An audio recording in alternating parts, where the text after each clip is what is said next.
إن الحمد لله نحمده ونستعينه ونستغفره ونعوذ بالله من شرور أنفسنا ومن سيئات أعمالنا من يهده الله فلا مضل له ومن يضلل فلا هادي له وأشهد أن لا إله إلا الله وأن محمدا عبده ورسوله أما بعد فقد قال الله تعالى في القرآن العظيم والفرقان المجيد أعوذ بالله من الشيطان الرجيم يا أيها الناس اتقوا ربكم الذي خلقكم من نفس واحدة وخلق منها زوجها وبث منهما رجالا كثيرا ونساء واتقوا الله الذي تساءلون به والأرحام إن الله كان عليكم رقيبا يا أيها الذين آمنوا اتقوا الله وقولوا قولا سديدا يصلح لكم أعمالكم ويغفر لكم ذنوبكم ومن يطع الله ورسوله فقد فاز فوزا عظيما يا أيها الذين آمنوا اتقوا الله حق تقاته ولا تموتن إلا وأنتم مسلمون قال رسول الله صلى الله عليه وسلم إن أصدق الحديث كتاب الله وأحسن الهدي هدي محمد وشر الأمور محدثاتها وكل محدثة بدعة وكل بدعة ضلالة وكل ضلالة في النار. கண்ணியத்திற்குரிய சகோதர சகோதரிகளே,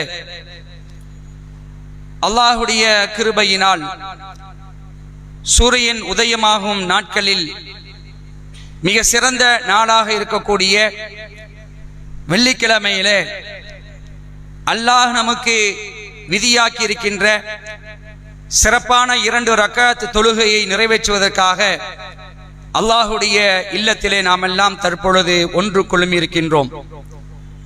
இந்த ஜும்மாவுடைய பலன்களை முழுமையாக பெறக்கூடிய நன்மக்களாக நாம் இருக்க வேண்டும். அப்படிப்பட்ட நன்மக்களாக அல்லாஹ் ரப்பல் ஆலமீன் நம் அனைவரையும் ஆக்கி அருள் புரிவானாக என்று அல்லாஹ்விடத்திலே பிரார்த்தித்தவனாக இந்த ஜும்மாவுடைய பிரசங்கத்தை துவங்குகிறேன். அன்புக்குரிய சகோதர சகோதரிகளே, உலகத்தில் அல்லாஹ் ரப்பல் ஆலமீன் மனித சமுதாயத்தை படைத்துவிட்டு இந்த உலகத்தில் வாழக்கூடிய காலகட்டத்திலே நன்மையான காரியங்கள் எது என்பதை விளக்கி அந்த நன்மையான காரியங்களை செய்வதற்கு ஆர்வம் ஊட்டுகிறான். அதே போன்று உலகத்திலே தீமைகள் இருக்கும், அது நடைபெறும். அப்படிப்பட்ட அந்த தீமையான காரியங்களில் இருந்து விலகி இருக்க வேண்டும் என்றும் அல்லாஹ் ரப்பல் ஆலமீன் நமக்கு பணித்திருக்கின்றான். நன்மைகளை செய்வதற்கு எப்படி மார்க்கம் ஆர்வமூட்டுகிறதோ அது போன்றுதான் தீமையில் இருந்து முற்றிலுமாக விலகி இருக்க வேண்டும் என்பதையும் இஸ்லாம் நமக்கு ஆர்வமூட்டுகிறது.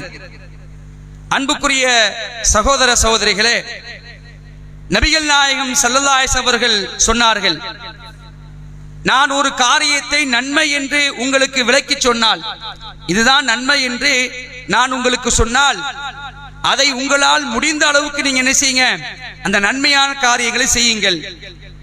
அதே போன்று இதா நஹைதுக்கும் அன்ஹு ஃபன்தஹு, ஒரு காரியத்தை தீமை என்று நான் உங்களுக்கு விளக்கி சொன்னால், அந்த பாவமான காரியத்திலிருந்து உங்களை நீங்கள் முற்றிலுமாக விலக்கிக் கொள்ளுங்கள் என்று அல்லாஹ்வுடைய தூதர் ஸல்லல்லாஹு அலைஹி வஸல்லம் அவர்கள் சொன்னார்கள். அன்புக்குரியவர்களே, இஸ்லாம் நமக்கு சொல்லி காட்டும் நன்மைக்கு சொல்லும், அதாவது கடமையான வணக்கங்கள் என்று இருக்கிறது, நன்மையான காரியம். அந்த கடமையான வணக்கங்களை நாம் கண்டிப்பாக செய்தே ஆக வேண்டும். செய்யவில்லை என்றால் குற்றவாளிகள் ஆகிவிடுவோம். அதே போன்று உபரியான காரியங்கள் வணக்கங்கள் என்று இருக்கிறது, அதை நீங்கள் முடிந்தால் செய்யுங்கள், இல்லை என்றால் உங்கள் மீது குற்றமாகாது என்று நன்மையை குறித்து இஸ்லாம் இப்படி பேசும். அதே மாதிரி தீமையை குறித்து இஸ்லாம் என்ன சொல்லும்? தீமை என்று ஒன்று இருந்தால் அதுல சின்ன தீமை பெரிய தீமை என்றெல்லாம் பிரிச்சு காட்டல. தீமைன்னு நீங்க விளங்கிட்டாலே அதிலிருந்து நீங்க என்ன செய்யுங்க, முழுவதுமாக விலகி விடுங்கள்.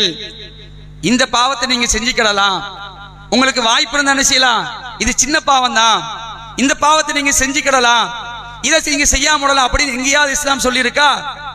நன்மைக்கு ஃபர்தான கடமைக்கு கண்டிப்பா செய்யணும்.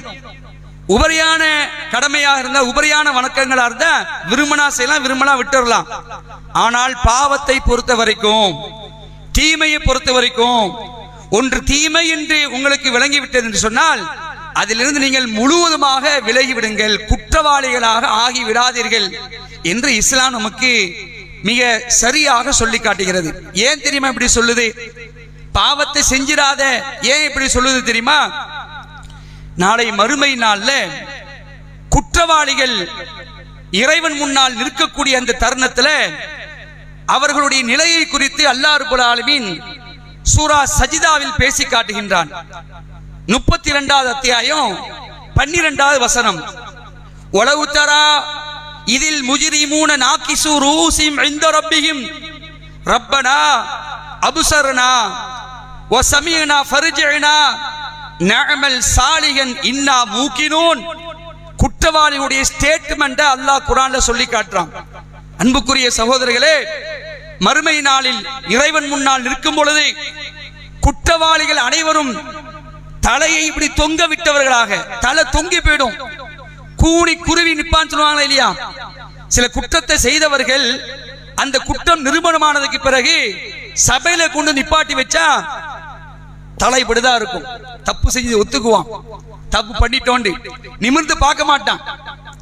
அது மாதிரி மறுமை நாள்ல ஒட்டுமொத்த மனிதர்களையும் அல்லாஹ் ரப்பல் ஆலமீன் நிப்பாட்டி வைக்கக்கூடிய அந்த விசாரணை மன்றத்தில் குற்றவாளிகள் தலையை தொங்க விட்டவர்களாக அல்லாஹ் பேசுறா. நபியே, மறுமை நாளில் நீர் பார்க்க வேண்டுமே, மறுமை நாளில் நீர் பார்க்க வேண்டுமே, இந்த குற்றவாளிகள் பேசுவார்கள், ரப்பனா அப்ஸர்னா வ சமீனா ஃபர்ஜினா.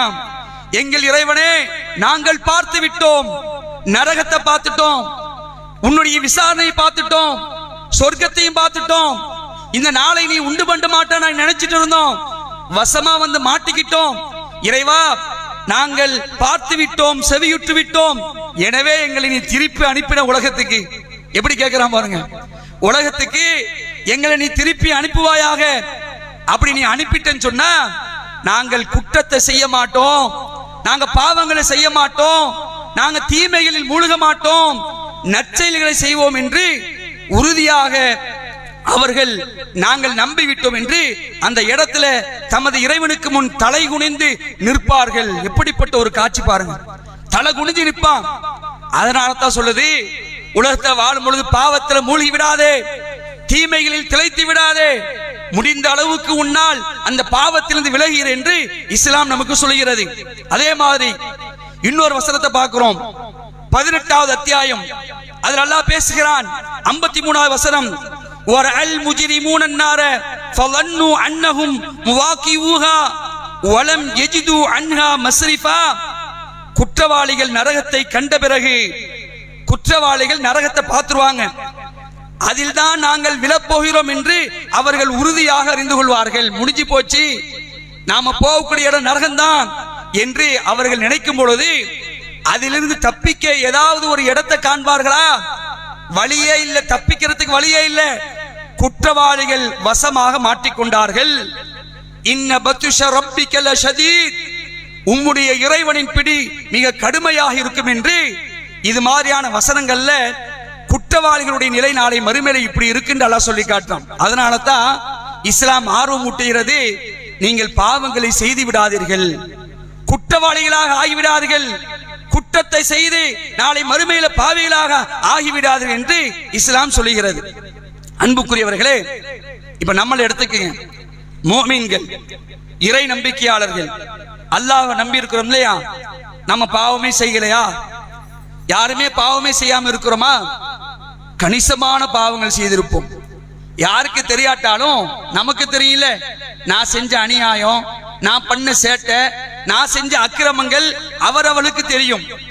ஏதோ மனிதன் என்கிற அடிப்படையில தெரிந்தோ தெரியாமலோ பாவம் செய்திருக்கிறோம். இது நியதி. ஆதமுடைய மக்கள் அனைவருமே பாவம் செய்யக்கூடியவர்கள் தான், யாரும் விதிவிலக்கு கிடையாது. ஆனால் அந்த பாவத்தை செய்த பிறகு அதிலிருந்து விடுவித்து அந்த பாவத்தை நினைத்து வருந்தி, ஆகா தவறு பண்ணிட்டோம், அல்லாஹ்விடத்துல பாவ மன்னிப்பு கேட்டுருவோம் என்று அதிலிருந்து விலகி விட்டோம் என்று சொன்னால் அல்லாஹ் என்ன தெரியுமா பண்ணுவான்? நீங்க செய்த பாவத்தை கூட நன்மையாக்கிடுவானா. மீண்டும் அந்த பாவத்தை செய்யாம இருக்கணும். பாவத்துக்கு பக்கம் போகாம இருக்கிறதுக்கு, பாவத்துல உழலாமல் இருப்பதற்கு இஸ்லாம் சில வழிமுறைகள் நமக்கு சொல்லி தருகிறது. ஒரு 5 வழிமுறைகளை இப்ப சொல்றேன். 5 விஷயம். இந்த 5 விஷயத்தை நீங்க கவனமா பாத்தீங்கன்னு சொன்னா நாம பாவத்தின் பக்கம் நெருங்கிட மாட்டோம். அதுல ஃபர்ஸ்ட் என்ன தெரியுமா? அல்லாஹ் ரப்பல் ஆலமீன் திருமறை குர்ஆன்ல சொல்லி காட்டுறான். முதல் வழிமுறை என்ன வழிமுறை? பாவம் செஞ்சிட்டோம், செஞ்சதுக்கு அப்புறம் மனம் திருந்தி மனம் வருந்தி படைத்த விடத்துல பாவ மன்னிப்பு கேட்டு அந்த பாவத்தின் பக்கம் மீண்டும் திரும்பாமல் இருப்பது உங்களை நல்லவர்களாக ஆக்கிடும். அல்லாஹ் குர்ஆன்ல சொல்லி காட்டுகிறான். 25வது அத்தியாயம் 70-71 வசனத்தில் அல்லாஹ் பேசுறான். இல்லா மன் தாப வ ஆமன வ அமில அமலன் சாலிஹா, திருந்தி பாவம் மன்னிப்பு கோரி இறை நம்பிக்கை கொண்டு நற்செயல் செய்தோரை தவிர அப்படின்னு அல்லாஹ் சொல்லி சொல்றான். ஃபஉலாயிக யுபத்திலுல்லாஹு ஸய்யாத்திக்கும் ஹஸனாத், அவர்களுடைய தீமைகளை அல்லாஹ் நன்மைகளாக மாற்றுகிறான். யாருடைய தீமையை? திருந்தி பாவ மன்னிப்பு கேட்டு இறை நம்பிக்கை கொண்டு நற்செயல்கள் செய்கிறாங்களா இல்லையா, அவர்களுடைய பாவங்களை அல்லாஹ் நன்மைகளாக மாற்றுகிறான். வகானல்லாஹு கஃபூரர் ரஹீமா, அல்லாஹ் மன்னிப்பு மிக்கவனாகவும் நிகரில்லா அன்பாளனாகவும் இருக்கிறான் என்பதை இந்த வசனத்தின் மூலமாக நமக்கு சொல்லி காட்டும். இப்ப ஃபர்ஸ்ட் என்னது? கடந்த காலத்துல பாவம் பண்ணிட்டோம், ஒரு பெரிய அநியாயத்தை பண்ணிட்டோம், யாருக்கும் தெரியாதான், படிச்சவனுக்கு தெரியும். இந்த குற்றத்தை நம்ம பண்ணிட்டோமே, மீண்டும் இந்த குற்றத்தை செஞ்சிடக்கூடாது. யா அல்லாஹ், அல்லாஹு மஃபில்லி, என்ன நீ மன்னிச்சிரியா அல்லாஹ், ரப்பி ஃபில்லி ரப்பி ஃபில்லி, என் இறைவா என்னை மன்னித்து விடு. அஸ்தக்ஃபிருல்லாஹ் அல்லதி லா இலாஹ இல்லா ஹுவல் ஹய்யுல் கய்யூம், யா அல்லாஹ் என்னை நீ மன்னிச்சிரு என்று பாவ மன்னிப்புக்குரிய வாசகங்களை இஸ்லாம் கற்றுத் தருகிறது. அந்த வாசகங்கள் எல்லாம் சொல்லிட்டு மீண்டும் அந்த பாவத்தின் பக்கம் போகாமல் நற்செயல்கள் செய்யக்கூடியவளாக நீங்க இருந்தீங்கன்னு சொன்னா அல்லாஹ் உங்களுடைய பாவங்களை நன்மைகளாக மாற்றி விடுவான். ஒரு வழிமுறையில இன்னொரு விஷயம் இருக்குது, நல்ல கவனமா கேளுங்க. நம்ம பாவம் செஞ்சிட்டு இருக்கிறவங்களே, இந்த பாவம் செய்யாம இருப்பதுக்கு நாம முயற்சி செய்யணும். திரும்ப அந்த பாவத்தை செஞ்சிடக்கூடாது. நீங்க அப்படி முயற்சி செஞ்சா வச்சீங்களே, அல்லாஹ் உங்களை அப்படியே ஆக்கிடுவான், இந்த பாவத்தின் பக்கம் போகாம ஆக்கிடுவான். இது குறித்து அல்லாஹ் குர்ஆன்ல 2 இடங்கள்ல சொல்லி காட்டுறான். அதுல ஒரு இடம் சூரா ராத் 13வது அத்தியாயம் 11வது வசனத்துல பாருங்க. இன்னல்லாஹ லா யுகையிரு மா பி கௌமின் ஹத்தா யுகையிரு மா பி அன்ஃபுஸிஹிம், ஒரு சமுதாயத்தினர் தமது நிலையை மாற்றிக்கொள்ளாத வரை அவர்களின் நிலையை அல்லாஹ் மாற்றுவதில்லை. விளங்கிட்டா உங்களுக்கு? ஒரு சமுதாயம் தன்னுடைய நிலையை மாற்றாத வரைக்கும் அல்லாஹ் மாற்ற மாட்டான். நீ தப்பு செஞ்சுக்கிட்டே இருந்தேன்னு சொன்னா உன்னை தவறிலேயே அல்லாஹ் தட்டளிக்க விட்டுருவான். நீ திருந்தணும், நம்ம இந்த தவறுல இருந்து விலகணும் என்று நீங்கள் மாற்றிக்கொள்ள ஆசைப்படுகிறீங்களா இல்லையா, அல்லாஹ் உங்களை மாற்றுவான் என்று அல்லாஹ் ரப்பல் ஆலமீன் இந்த வசனத்தின் மூலமா சொல்லி காட்டுறான். அப்ப முதல்ல என்ன?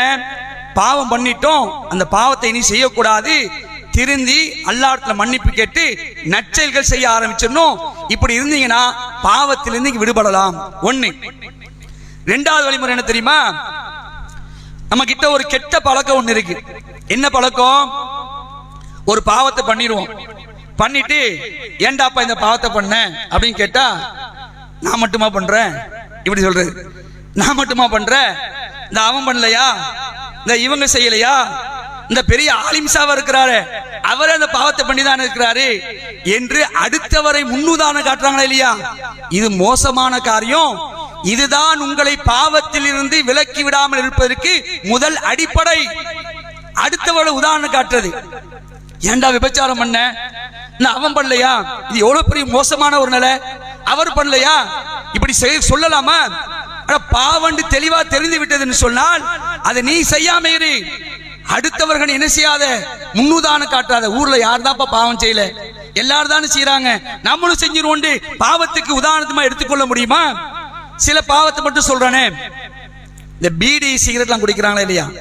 பீடி சிகரெட்டு, திருமணத்தை ஆடம்பரமா முடிக்கிறது, அதுல வரதட்சணை வாங்குறது, அதே மாதிரி பெண் வீட்டு சாப்பாடு, பெண் வீடா இருந்தா அந்த பெண் வீடு சாப்பாடு போடணும்.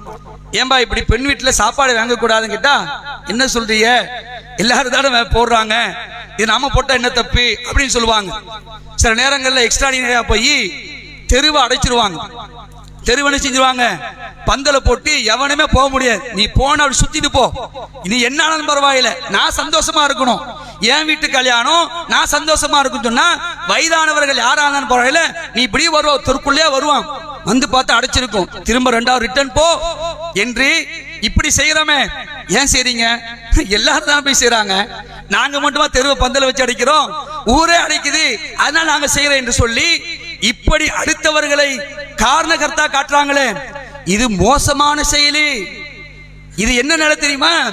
அல்லாஹ் நமக்கு எச்சரிக்கிறான். எப்படி எச்சரிக்கிறான்? நல்ல கவனமா கேளுங்க. இது சைத்தானுடைய சதி.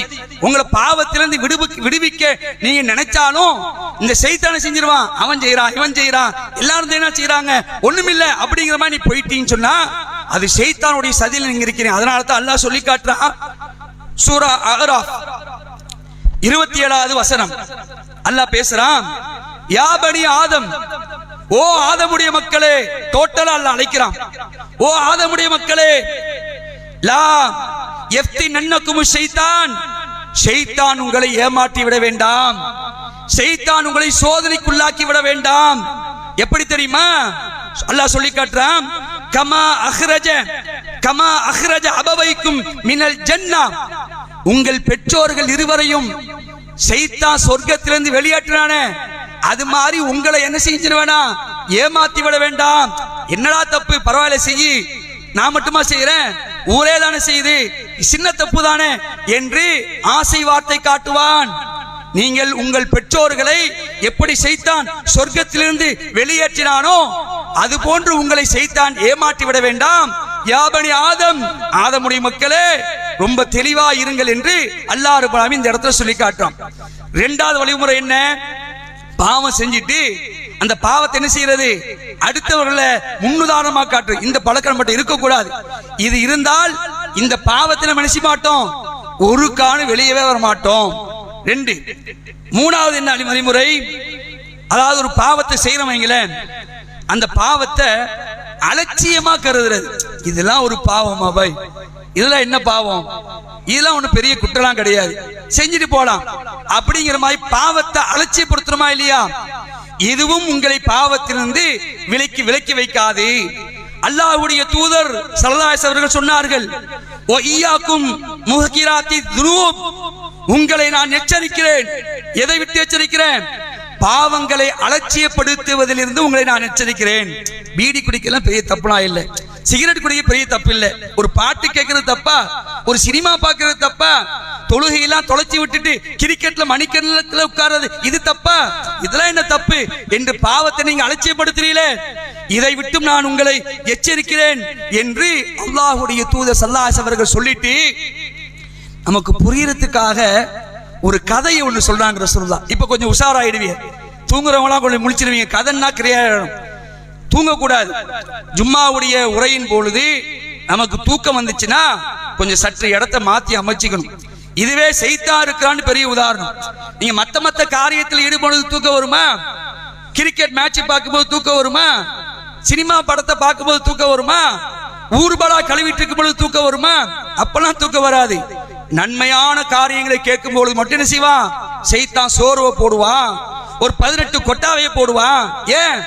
நல்லதை கேட்கிறானே, நல்லதை கேட்டா நல்லவன் ஆயிடுவானே அப்படிங்க. இங்கதான் அவனுக்கு வேலை. ஆல்ரெடி அவர்கள்லாம் கெடுத்து வச்சாச்சு, அங்க அவனுக்கு வேலை இல்லை. அதனால உஷாரா கேளுங்க. அதாவது ரசூலுல்லாஹ் அந்த பாவங்களை அலட்சியப்படுத்துவதிலிருந்து உங்களை நான் எச்சரிக்கிறேன் என்று சொன்ன பிறகு ஒரு கதையின் மூலமாக நமக்கு அழகா புரிய வைக்கிறாங்க. என்ன சொல்றாங்க ரசூலுல்லாஹ்? ஒரு குடும்பம் இருக்குது, பெரிய குடும்பம், ஒரு கூட்டம். அந்த கூட்டம் வெளியூருக்கு போறாங்க, பயணத்துக்காக ஒரு பயணத்தை மேற்கொண்டு வெளியூருக்கு போறாங்க. அப்படி வெளியூருக்கு போகும்போது சமைச்சு சாப்பிடணும்ல, சமைச்சு சாப்பிடறதுக்கு அவங்ககிட்ட விறகுகள் எதுவுமே இல்லை, எதுவுமே விறகுகளே கிடையாது. அப்ப இவங்க என்ன பண்றாங்க, ஒவ்வொரு ஆளா போய் ஒரு குச்சியை போய் எடுத்துட்டு வராங்க. நான் இன்னைக்கு போய் ஒரு குச்சி எடுத்துட்டு வரேன், நீ போய் ஒரு குச்சி எடுத்து சொல்லிட்டு இப்படி ஒரு 10-15 பேர் இருக்கிறாங்க. எல்லாரும் சேர்ந்து ஒரு குச்சியை போய் எடுத்துட்டு வந்துறாங்க. பார்த்தா ஒரு பெரிய விறகு மூடையாவே ஆயிடுது. அதுல சமைச்சு நினைச்சாங்க, எல்லாரும் சாப்பிடுறாங்க. நீ அது ரசூலா சொல்றாங்க, ஒரு குச்சி தானே நீங்க நினைக்கலாம், அந்த ஒரு குச்சி தான் என்னது எல்லாரும் சேர்ந்து செஞ்சதுனால மிகப்பெரிய ஒரு நெருப்பாகி அதிலிருந்து அவர்கள் சமைக்கிறார்கள். நீங்க நினைக்கலாம் சின்ன பாவம் தான் நினைக்கலாம், ஒரு பாவம் தானே நீங்க நினைக்கலாம். நீங்க இந்த பாவம் உங்களை என்ன செஞ்சிரும், கடைசியில ரசூலா சொல்றாங்க, ஒரு மனிதன் ஒரு பாவத்தில தொடர்ந்து செஞ்சுக்கிட்டே இருக்கிறான், இப்படி அவன் இருந்தால் அந்த பாவம் அவனை கடைசியில் அழித்து விடும் என்று சொல்கிறார்கள். இவ்வளவு பெரிய டேஞ்சர் பாருங்க. நீங்க சின்னது ஒரு பாவம் தான், 2 பாவம் தான், 3 தானே, நம்ம என்ன நிறையவா பண்றோம் அப்படின்னு நினைப்பிய, அந்த பாவம் உங்களை கடைசியில் அழிவை நோக்கி சென்று விடும் என்று நபிகள் நாயகம் ஸல்லல்லாஹு அலைஹி வஸல்லம் அவர்கள் சொன்னார்கள். அப்ப என்ன விளங்குதுல, அலட்சியமா நீங்க பாத்துறாதீங்க. ஒரு தீமையை நீங்கள் வெறும் சும்மா போற போக்கில் போயிடாதீங்க. பாவம் என்றாலும் பாவம் தான், விளையிடுங்க. அதனால தான் நீங்க பார்க்கலாம், நீங்க மக்கா இருக்குல்ல, மக்கா அரபு பிரதேசம், புனித இடம். அந்த புனித பூமியில ஷைத்தான் நிராசை அடைந்து விட்டான் ஒரு விஷயத்துல. எந்த விஷயத்துல? ஷிர்க் விஷயத்துல நிராசை அடைஞ்சிட்டான். ஷிர்க் பண்ண மாட்டாங்க, அல்லாஹ்வுக்கு இணை வைப்பாங்க நினைக்கிறீங்களா, ஒரு காலம் வைக்க மாட்டாங்க, அதுல நெருப்பா இருப்பாங்க. ஆனா ஷைத்தான் இன்னொரு விஷயத்துல மகிழ்ச்சி அடைஞ்சிட்டாங்க ரசூலுல்லாஹ். என்ன விஷயத்துல? நீங்க பாவத்தை அலட்சியமா பாப்பீங்க. இன்னைக்கு பாக்குறோமா இல்லையா? அரபு உலகத்துல கூட இன்னைக்கு சர்வ சாதாரணமாக தீமைகள் பரவி இருக்கக்கூடிய காட்சி பார்க்கிறோம். ஷைத்தான் அதுல மகிழ்ச்சி அடைந்து விட்டான் என்று அல்லாஹ்வுடைய தூதர் ஸல்லல்லாஹு அலைஹி வஸல்லம் அவர்கள் சொல்லக்கூடிய அந்த காட்சியை பார்க்கிறோம். இது ஒரு வழிமுறை. அடுத்து என்ன தெரியுமா? பாவத்தை அலட்சியமா பாத்திரக்கூடாது. 2வது, ஒரு பாவத்தை ஒருத்த செய்யறான், பாவத்தை செஞ்ச பிறகு அதை எல்லாத்தையும் வெளிப்படுத்துறது. நான் இந்த பாவம் பண்ணேன், இந்த பாவம் வெளிப்படுத்த கூடாது. நீங்கள் ஒரு பாவத்தை செய்து விட்டேன்னு சொன்னால் அது உங்களுக்கும் படைத்த இறைவனுக்கு மட்டும்தான் தெரியும். அது அல்லாஹ்விடத்துல பாவ மன்னிப்பு கேட்டு அது அப்படியே சைலண்டா கடந்து போயிடுங்க. நீங்க வெளிப்படுத்தினா என்ன தெரியுமா நடக்கும்? அதை பாதிரி அவன் செய்வான், எல்லாரும் செய்வாங்க. ஓ இப்படி பாவம் இப்படி பண்ணலாமோ? நைட்டு ஒருத்த விபச்சாரம் பண்ணிட்டான், ஏதோ பரியாமம் பண்ணிட்டான். அது பண்ணதுக்கு காலையில் என்ன பண்றான், நான் இந்த மாதிரி தப்பு பண்ணிட்டேன், இப்படிலாம் செஞ்சேன், இப்படிலாம் இந்த இடத்துக்கு போன அப்படின்னு சொன்னானா, அப்ப கேட்கிறவன் நினைப்பான், ஓ இப்படிலாம் பாவம் பண்ணலாமோ, ஓ இப்படிலாம் செய்யலாமோ இந்த தீமையை நினைப்பானா மாட்டானா? அப்ப பாவத்தை நாம் என்ன செய்யக்கூடாது, ஒரு காலம் வெளிப்படுத்த கூடாது. அது பிறருக்கு என்ன செய்யும், அது ஒரு முன்மாதிரியா ஆகிவிடும் என்பதையும் நாம் பார்க்கிறோம். அப்ப பாவத்தை வெளிப்படுத்த கூடாது, பாவத்தை அலட்சியப்படுத்தக்கூடாது. பாவம் என்று தெரிந்த பிறகு அந்த பாவத்திலிருந்து விலகி திருந்தி அல்லாஹ்விடத்துல பாவ மன்னிப்பு கேட்கிறோம். அதே மாதிரி அடுத்தவர்களை முன்னுதாரணமா காட்டக்கூடாது. நான் மட்டுமே இந்த பாவம் பண்றேன், அவன் செய்யறா இவன் செய்யறா எல்லாம் செய்யறாங்களே அப்படின்னு காட்டக்கூடாது. 4 வழிமுறை. 5வது வழிமுறை என்ன தெரியுமா? இதான் ரொம்ப முக்கியம், எல்லாருமே கவனமா கேட்கணும். இன்னைக்கு நம்ம ஊரை எடுத்துக்கிட்டா, அதாவது 2 நாட்களுக்கு முன்னாடி ஒரு செய்தியை கால்பட கேட்டேன், ஒரு செய்தியை காதுல கேட்ட வாங்கினேன். ஒரு பிள்ளைக்கு மாப்பிள்ளை பார்ப்பதாக இருந்தா, ஒரு பிள்ளைக்கு ஒரு பெண் பிள்ளைக்கு மாப்பிள்ளை பார்க்கறாங்க, எப்படி அந்த மாப்பிள்ளையை தேடணும் அப்படின்னு கேட்கும் பொழுது அவங்க கேட்கிறாங்களா, உங்க மகனுக்கு ஏதாவது கெட்ட பழக்கம் இருக்கா, இந்த கஞ்சா இந்த போதை இது மாதிரி இருக்கா அப்படின்னு கேட்கிறாங்களா. இல்லைன்னு தெரிஞ்ச உடனே அப்புறம் பிடிக்கிறாங்க. உண்மையிலேயே, ஏன்னா இன்னைக்கு ஊருடைய கலாச்சாரம், நம்ம ஊர் மட்டும் இல்ல, டோட்டலாவே தீமைகள் பரவி இருக்கக்கூடிய காலம்தான். அப்ப இது மாதிரி தீமைகள்ல என்ன செய்றாங்க, இன்னைக்கு மனித சமுதாயம் திளைத்துக் கொண்டிருக்கிறார்கள். நீங்கள் அந்த தீமையை செய்யாமல் இருக்க வேண்டும் என்றால், நீங்கள் அந்த பாவத்தின் பக்கம் செல்லாமல் இருக்க வேண்டும் என்றால், இஸ்லாம் சொல்லக்கூடிய மிக முக்கியமான ஒரு வழிமுறை என்ன தெரியுமா? அந்த தீமையில் நீங்கள் தடுங்கள், கையில் எடுக்கணுங்க. ஒரு தீமை ஒன்று தெரிந்து விட்டதா, அதை நீங்க பார்த்தும் பார்க்காம நாமளா செய்யறோம், அவன் தானே செய்யறான், அவன் எக்கேடு கெட்டு போனா என்ன என்று உங்கள் பாட்டுக்கு நீங்கள் போறீர்கள் என்று சொன்னால், இதுவும் உங்களை தீமையிலிருந்து விலக்காது. ஊரே சேர்ந்து தீமை செய்யும். ஒரு ஊர்ல தீமை தலைவிரித்து ஆடுகிறது, அட அந்த சமூகம் தடுக்க வேண்டாம், எல்லாம் அமைதியா இருந்தலாமா? வட்டி, வரதட்சணை, ஆடம்பர திருமணம், மது, போதை, கஞ்சா, இது போன்ற தீமைகள் பரவி கிடக்குது. நான் உண்டு என் வேலை உண்டு நீங்க இருப்பீங்க சொன்னா, உங்களுக்கு தடுப்பதற்கு சில சக்திகள் இருந்தும் நாம் தடுக்கவில்லை என்றால் என்ன நடக்கும் என்பதை ரசூலுல்லாஹி ஸல்லல்லாஹு அலைஹி வஸல்லம் சொல்லி காட்டுறாங்க. கவனமா கேளுங்க. அல்லாஹ்வுடைய தூதர் ஸல்லல்லாஹு அலைஹி வஸல்லம் சொல்கிறார்கள், ஒரு சமூகத்தில் தீமை தலைவிரித்தாடுகிறது, அந்த சமூக மக்கள் தீமையை தடுக்க சக்தி இருந்தும் அதை அவர்கள் தடுக்கவில்லை என்றால் அல்லாஹ்வுடைய அதாப் அவர்களுக்கு இறங்குங்கிறான் ரசூலுல்லாஹ் சொல்லி காட்டுறாங்க. அல்லாஹ் அதாபை இறக்குவான், அல்லாஹ்வுடைய வேதனை அவர்களுக்கு இறங்கும் என்று கண்மணி நாயகம் ஸல்லல்லாஹு அலைஹி வஸல்லம் சொல்லி காட்டுகிறார்கள். நாம உண்டு நம்ம வேலை ஒண்ணு இருந்துட முடியாதுங்க. இங்க வந்திருக்கக்கூடிய ஒவ்வொருவருக்கும் நன்மை ஏவி தீமையை தடுக்கக்கூடிய கடமை இருக்கிறது. நான் படிக்கலையே, எனக்கு பேச தெரியாது, எனக்கு குர்ஆன் ஓத தெரியாது, பேச தெரியாது, ஓகே. ஒரு துண்டு பிரசத்தில் கொடுக்க தெரியாதா? மது தீமை, மது போதைக்கு அடிமையாகாதீர்கள். இந்த போதை உங்களுடைய வாழ்க்கை சிறைத்து துண்டு பிரசுரம், இதை எடுத்து நான் கொடுக்கிற பஜார்ல நின்று ஒவ்வொரு மாணவனுக்கு என்ன கொடுக்கிறேன்? நீங்க கொடுத்த நன்மையை சம்பாதிப்பீர்களா மாட்டீர்களா? நீங்கள் தீமையை தடுத்தவளா ஆவீர்களா மாட்டீர்களா?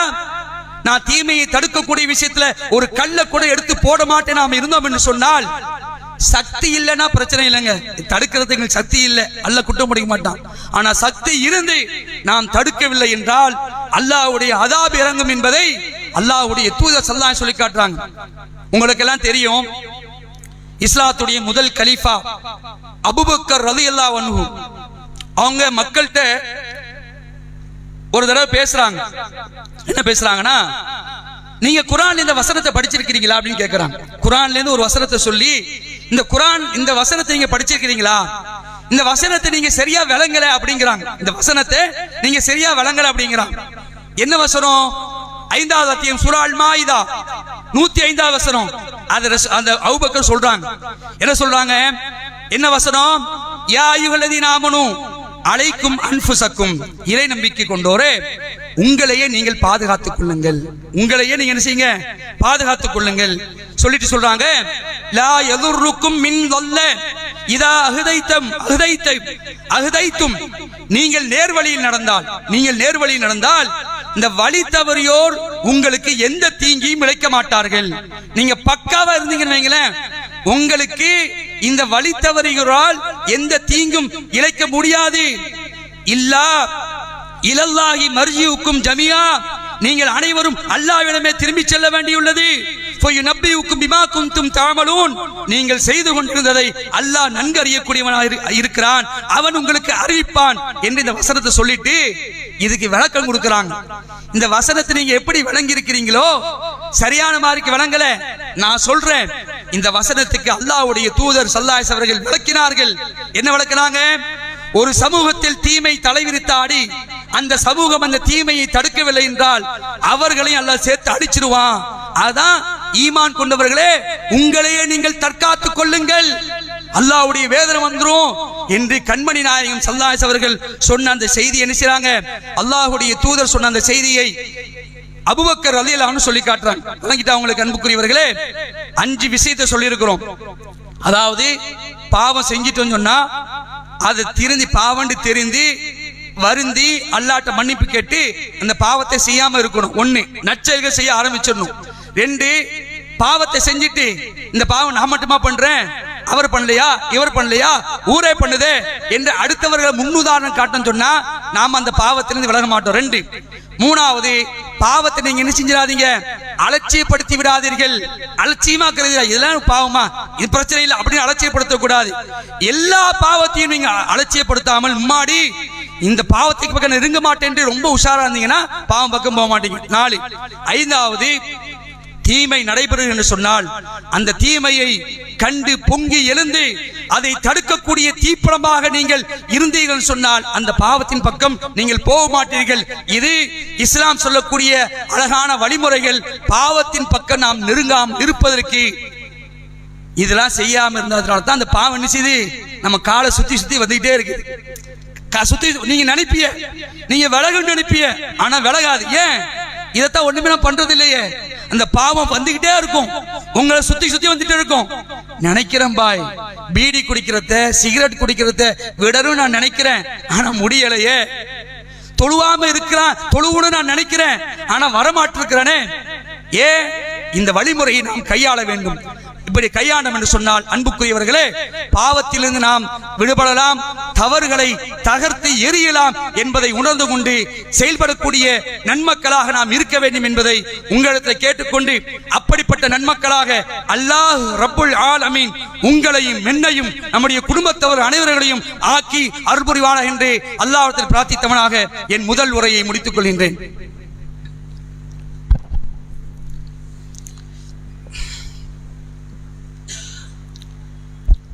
கண்ணியத்திற்குரிய சகோதர சகோதரிகளே, இந்த பாவத்திலிருந்து நாம் விலகுவதற்கு ஏராளமான வழிமுறைகளை இஸ்லாம் நமக்கு சொல்லித் தந்ததை முதல் உரையில் பார்த்தோம். இதில் இறுதியாக அல்லாஹ்வுடைய தூதர் ஸல்லல்லாஹு அலைஹி வஸல்லம் அவர்கள் ஈமானுடைய அடித்தளமாக பாவத்திலிருந்து விலகுவதற்கு ஒரு செய்தியை நமக்கு சொல்றாங்க. இதுல நீங்க உஷாராயிட்டாவீங்களே, நம்ம பெர்ஃபெக்ட் ஆயிடலாம். இதுல நாம கிளியர் ஆயிட்டோம் சொன்னா பாவத்திலிருந்து விடுபட்டுறலாம் அல்லாஹ்வுடைய கிருபையினால.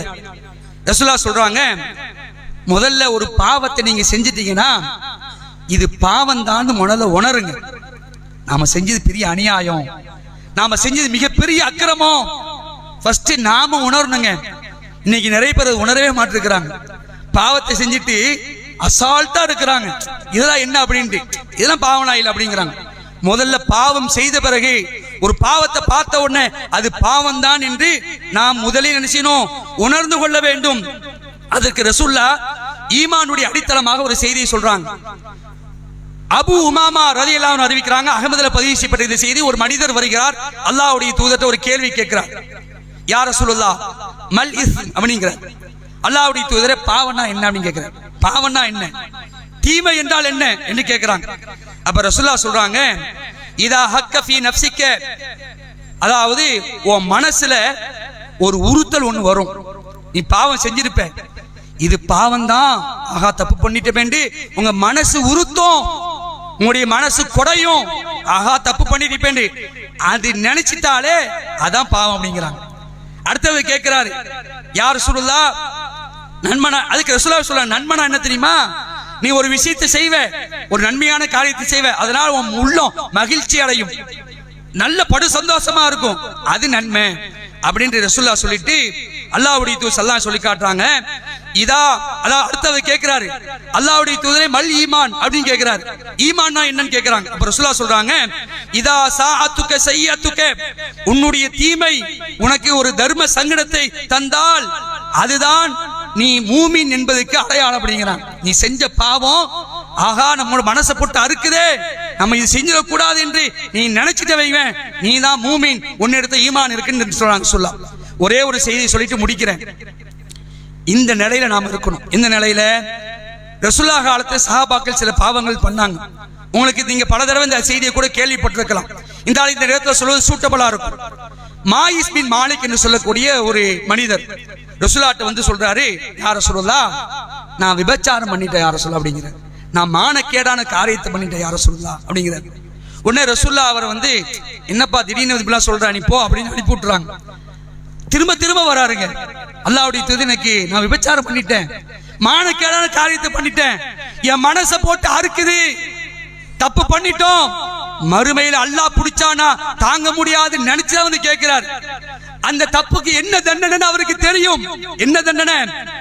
கல்லாலே அடிச்சு சாவடிக்கணும், கல்லாலே அடிச்சு சாவர வரைக்கும் அடிக்கணுங்க, இதான் தண்டனை. அப்படிப்பட்ட பாவத்தை பண்ணிட்டு வந்து கேட்கிறாரு. மனசு வருமா? உங்களுக்கு அந்த மனசு வருமா? எனக்கு அந்த மனசு வருமா? இதான் சஹாபாக்குடைய ஈமான். ரசூலுல்லாஹ் கொடுங்க, போ போ அப்படின்றாங்க. ரசூலுல்லாஹ் உடனே கொடுக்கல. அவர் அஸ்லம் குலத்தை சேர்ந்தவர். உடனே அஸ்லம் குலத்தை மக்கள்லாம் கூப்பிடுறாங்க, வாங்க வாங்க வாங்க கூப்பிட்டு, இந்த மாலிக் மாயிஸ் பின் மாலிக் இந்த மாதிரி சொல்லிட்டு இருக்கிறாரு, இவர் என்ன, இவர் அப்படிப்பட்ட ஆளான்னு சொல்லி கேட்கிறாங்க. அப்ப அவங்க சொல்றாங்க, அல்லாஹ்வுடைய தூதர், அவர் நாங்க எந்த தவறையும் பார்க்கல, எந்த தப்பையும் நாங்க பார்க்கல, அப்படி செஞ்சிருக்க மாட்டார் தான். ஆனா அவர் இப்படி வந்து கேட்கிறாருன்னா, ஒருவேளை அந்த தப்பை செஞ்சுட்டு நாளை மறுமையில தப்பிக்க முடியாதோ என்று நினைச்சு அதனால கூட வந்து கேட்கலாம் அப்படின்ற ஒண்ணு இருக்கிறான்னு சொல்லிட்டு ரசூலை கூப்பிட்டு மாயிஸ் பின் மாலிக்க கூப்பிட்டு இவருக்கு தண்டனையை நிறைவேற்றுங்கன்னு சொல்றாங்க. பக்கீக்குல் ஹர்கத் என்று சொல்லக்கூடிய ஒரு இடத்துக்கு அவரை கூட்டிட்டு போறாங்க. கூட்டு போய் அவங்க சொல்றாங்க, சஹாபாக்கள் சொல்றாங்க, இவருக்கு தண்டனை கொடுப்பதற்காக நாங்க குழி தோண்டி நிப்பாட்டி வைக்கல, அவர் கயிறை வச்சு கெட்டல, எதுவுமே செய்யாம நிப்பாட்டி கல்லு மண்ணாங்கட்டி அது இது எலும்பு செங்கக்கட்டி எல்லாத்தையும் எடுத்து அடிக்கிறோம். அடிச்சா தாங்க முடியாம ஒரு கட்டத்துல ஓடுறார். வழி தாங்க ஓடுறார். ஓடின உடனே இன்னொரு இடத்துல ஒரு பாறை கிட்ட வச்சு அவர் அந்த பாறையை நிப்பாட்டி வச்சோம். நிமிர்ந்து நின்றார். அடிக்கிறோம். பெரிய பெரிய பாரங்களை வச்சு அடிச்சு அவருக்கு தண்டனை நிறைவேற்றணும் சொல்லிட்டு ரசூலா வந்து உட்கார்றாங்க. தண்டனை முடிச்ச உடனே ரசூலா உட்கார்றாங்க. இந்த மாயிசுக்காக நீங்க எல்லாரும் பாவ மன்னிப்பு தேடுங்க அப்படிங்கிறாங்க. இந்த மாயிசுக்காக நீங்க எல்லாரும் என்ன செய்யுங்க, பாவ மன்னிப்பு தேடுங்க.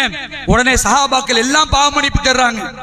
சொல்லிட்டு அவங்க சொல்றாங்க, இந்த மாயி செய்த பாவ மன்னிப்பு இருக்கா இல்லையா, ஒரு பெரிய சமுதாயத்துக்கு பங்கிட்டாலும் அந்த சமுதாயம் கேட்ட பாவ மன்னிப்பை இந்த மாயிஸ் கேட்டிருக்கிறார் என்று ரசூலுல்லாஹி ஸல்லல்லாஹு அலைஹி வஸல்லம் அவருக்கு நற்சான்று கொடுக்கறாங்க.